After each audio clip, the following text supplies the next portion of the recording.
Hey everyone, it's Denise Donahue, the Mortgage Nerd. This is like my State of the Union. I am so tired of hearing clients and people and news and reporters and everybody saying, oh my gosh, are we in a housing bubble? Should I buy a home now? Should I sell now? The answer is yes, but I'm going to tell you why. And instead of you taking my word for it, I'm going to back it up with facts because I'm a nerd, I'm a numbers person, and when I make financial decisions, it's not based off of emotions. It's based off of numbers and facts. And I don't know about you, but I like to make my money work smarter, not harder. So in this presentation, bear with me, it's a little bit long, but I'm going to back it up with a lot of statistics I'm just going to show you today, right now, is the cheapest time to buy real estate versus tomorrow, a month from now, next year from now. And I'm going to show you why. But first, let me put my money where my mouth is. So one of the NAR chief economists, his name's Lawrence Yun, he said solid economic growth, a healthy labor market, and the large millennial population should be driving home sales much higher than where they are now. As long as economic conditions maintain current levels, there's still a chance for sales to break out this year. So what's causing this hesitation? Why has the market slowed a little bit? Well, it's because mortgage rates are trending higher, and the breakthrough will only happen if supply levels improve. What does that mean? That means if there's more inventory for these buyers to buy. And I'm going to get into some more numbers here in just a second, but keep in mind, majority of home buyers are first-time home buyers. Another statistic that people don't realize is that the baby boomer generation used to be our largest generation, but now they're not. In fact, the largest generation right now is Gen Y. So if you look at this next slide, this is what's really interesting. Here are the baby boomers. That's between the ages of 53 and 72. And there were 78 million births in that time period. It was our largest generation. Well, now Gen Y, which is over here, is between the ages of 7 and age 32. So there were 100 million more births in this generation than there were in Gen X. So here's what that means. All these Gen Xers who have outlived their first home and ready to buy that second home or that third home, there's not enough homes available for the surplus of all these first-time home buyers entering the market. That's almost a 30 million difference just counting the number of people. It's just numbers, guys. If you count the number of people, there's not enough first-time home buyer homes available for all these people. And that's why we've seen a heavy increase in real estate and home prices. It's not because of a housing bubble. It's not because of artificial inflation. It's literally numbers. It's supply and demand. It's economics 101. There's just not enough inventory for all these home buyers. Let me give you some more statistics. I'm going to go through these slides a little bit faster. So if we look at this case Schiller, basically what this is saying is if we look at a year-over-year change in the home prices, this is going back from July of last year to June of this year, you'll see that the average appreciation in the months are listed at the top. So for the bulk of this year, the average appreciation in a home has been around 6.2, 6.4%.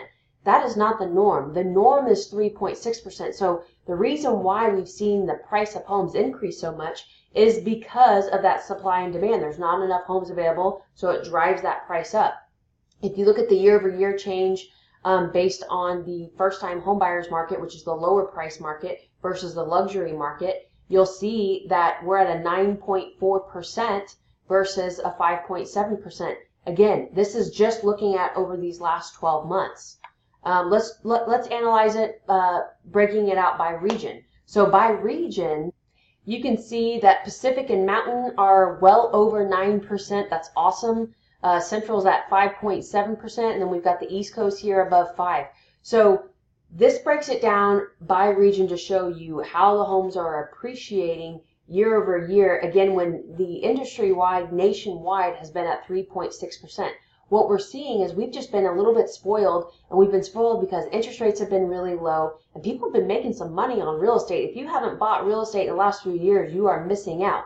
But is now the time to buy? Again, I'm going to answer that question for you in just a second. So the actual year-over-year percentage change broken out by state instead of by region, you can see here Texas is 5.5, Colorado's 8.1, California is 8.4. It's pretty neat to see. Let's change that from percentages to dollar amounts. Again, you'll see that the average equity gained in the last 12 months in Texas was 9,000. Colorado is 22,000. Again, that's just in the last 12 months, which is incredible. Now let's consider the positive equity share. We're going to get into a little bit more detail about that, but basically what this map analyzes is the percentage of equity-rich properties.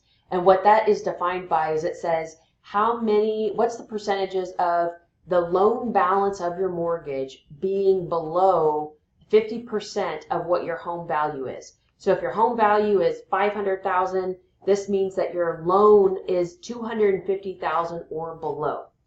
That's what that means by equity rich. So here's the map. United States as a whole is 24.5%. That means that we are in a positive equity position. In the housing crash, it was a negative equity position. People were upside down. We're not even close to that. We're 24.5% below that. And depending in some states, look at California, they are killing it. They're at 43.5%, where the current balance is far less, 43% less than what the home value is right now. There's a lot of equity in these homes. Now, where do we think that this is headed? So what's forecasted right now is we're forecasting that the appreciation is going to slow down, not that home prices are dropping. It's just that the market is slowing down in appreciation. There is a big difference in this. The news reporters and the sexy headlines are going to say home prices are slashing. That is false. It's a misunderstanding. It's that the homes are just not appreciating as fast. We're projecting these next 12 months that the U.S. as a whole are still going to appreciate by 51%. Texas, we're showing 3%. Colorado, we're showing 5.4%. So last 12 months, we were at 6.8%, and where we're headed is 5.1%. Does this mean a housing bubble? No, it just means that we're slowing down on the appreciation. But how accurate are economists? This chart I absolutely love because I like to always measure, okay, you said the stock price was going to go to this, Mr. Economist. Well, did it actually happen? I love this information because it allows us to analyze, here's what was forecasted. So this is what was forecasted, and in the blue lines, this is what was actual. So in January, they forecasted an appreciation of 4.8%. We came in at 6.6. In February, 4.7. We came in at 6.7. So what this tells me is that the economists are being conservative. What they're projecting the rest of the year is we've got October at 4.2, and then we end the year December at 4.3. Again, this isn't a negative number. So home prices aren't falling. They're just not appreciating as fast. Okay, so here's what's really cool. Nationwide, over 100 economists, real estate experts, and investment and market strategists got together, and they put together a survey. And what this shows us, they're going to give us the results in a second, but basically the average annual percentage of appreciation on real estate before the housing bubble was 3.6%. During the bubble, when there was artificial inflation, no stated income loans, basically madness, the appreciation was 7.1%. Then the housing bubble burst, and we see this negative 6.1.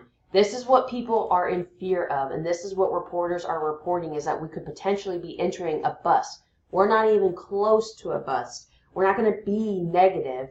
What we're expecting, this recovery year to date is showing a 6.2% in appreciation, but what's really great to see is it's not the same as this here because we're not writing a bunch of junk loans. You know, the Dodd-Frank bill passed, and if anybody's gotten a mortgage or done a refinance in the last 5 years, you feel the amount of documentation and red tape, so to speak, that this industry has now. It's a good thing, but the fact that we're appreciating at 6.2% based on, you know, more documentation and more red tape is a good thing. So if we looked at the total responses from the survey that was done, and we looked at the bull market, basically the people who are ultra positive and ultra optimistic, they're expecting the appreciation of homes by 2022, so that's about 4 years away, to be 31.2%. That between, if you buy a house today, by the end of 2022, on the high side, you're probably going to get a total appreciation of 31. Now, the bears, so the negative or pessimistic or the sky's falling, they're projecting that if you buy a house right now until the end of 2022, that asset is still going to appreciate by 7.1%. I don't know if any of you are getting that kind of rate of return in a savings account or in your stock market portfolio, but even the most pessimistic economists are expecting us to have an appreciation of homes up to 7.1%. If we do the average, that's still a 19.1, so we'll probably fall somewhere in between. That's a great rate of return on real estate. And if we look at the historic interest rates, you'll see that in the 1970s, rates were around 8.86%. In the 80s, they were at 12.7, the 90s, 8.12, and the 2000s, 6.29. The problem is we've been spoiled. These last few years, we've had interest rates in the high threes and in the fours, and we're getting to a point where interest rates are in the 5% range, and that's also scaring people. But considered where we've been, these rates today are still the lowest they've been in decades. So here's the answer to the question. Is now the time to buy, or are we entering a bust of a housing bubble?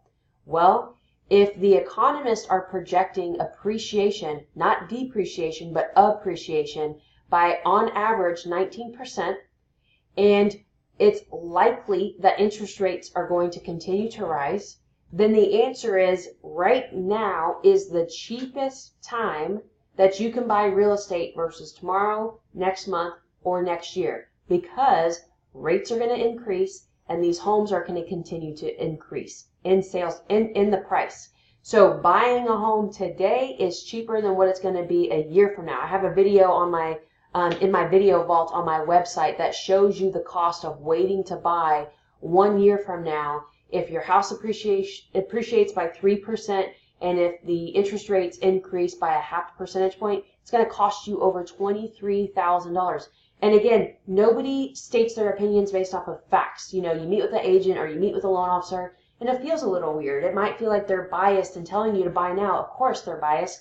That's how we make a living. But I'm showing you numbers from economists that are truly showing you based on actual projected, you know, the proof is in the numbers. I always say, make a financial decision based on facts, not an emotion.